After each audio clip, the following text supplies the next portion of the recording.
Jean-Philippe Ballas, la culture à 360 degrés, c'est Périscope. Bonjour Jean-Philippe. Bonjour Mathieu, bonjour à tous. Allez, on part à la plage.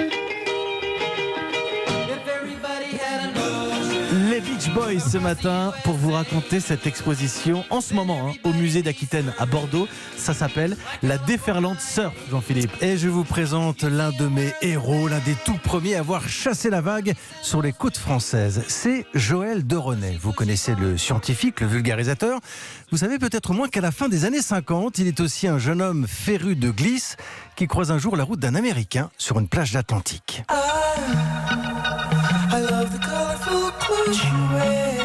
Oui, absolument, je m'en souviens, c'était en 1957 à Biarritz, à la plage de la Côte des Basques.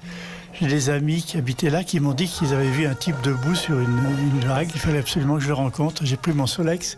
À l'époque, j'avais un Solex et je suis arrivé à la Côte des Basques et j'ai vu effectivement ce type debout sur une planche. Je suis allé le voir et j'ai parlé anglais avec lui. Il m'a dit, écoutez, je pars en Espagne 3 mois faire un film sur Hemingway.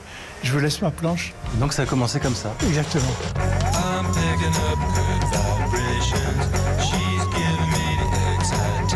On était des pionniers et on avait l'impression de faire partie d'une famille internationale des surfeurs, carrément comme des fous.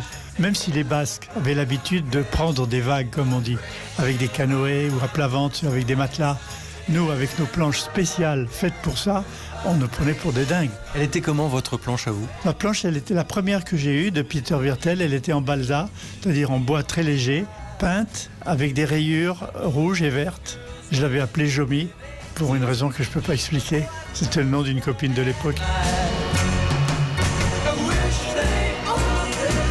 Avec les Beach Boys, on est tout de suite dans l'ambiance californienne. J'adore les Beach Boys. Et je vous précise que Joël de René qui a participé à cette expo, Joël de René a aujourd'hui 82 ans et il continue de surfer. Je dis respect. Mais attention, quand on parle de planche avant le rêve américain, il y a le paradis polynésien.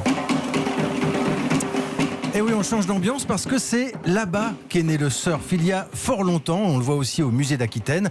Le surf, loisir et marqueur social à l'époque. Oui, plus vous êtes puissant, plus votre planche est massive. C'est ce que vous raconte Paul Mataran, le commissaire de l'exposition. On le voit à la taille de la planche parce que les planches de chef qu'on appelle les holos, ou LO, elles doivent peser facilement, elles vont jusqu'à 70 kg, elles peuvent faire 5-6 mètres de long. Et ça, c'est réservé aux chefs dans des bois sacrés comme le koa par exemple, etc. Après, tout le monde surf avait des planches plus petites, moins prestigieuses, etc. Et puis c'est une belle métaphore de la vie. La vague revient tout le temps, vous tombez, vous ramez, c'est le cas de le dire pour aller sur les spots.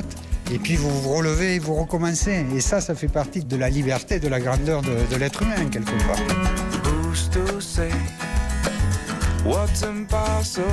Et ça c'est cadeau, c'est Jack Johnson, c'est pour moi, surfeur et musicien. Merci à Stéphane Place, notre correspondant à Bordeaux. C'est Jack Johnson, surfeur et musicien. C'est ça, parce que vous dites absolument. moi, c'est pour moi, surfeur et... Non, pardon. Les auditeurs vont rectifier. Et merci à Stéphane Place, notre correspondant à Bordeaux, qui m'a aidé dans cette chronique. La Déferlante Surf, c'est jusqu'au 5 janvier au musée d'Aquitaine. Vous ne surfez pas, Jean-Philippe ? J'ai juste surfé. Vous D'accord.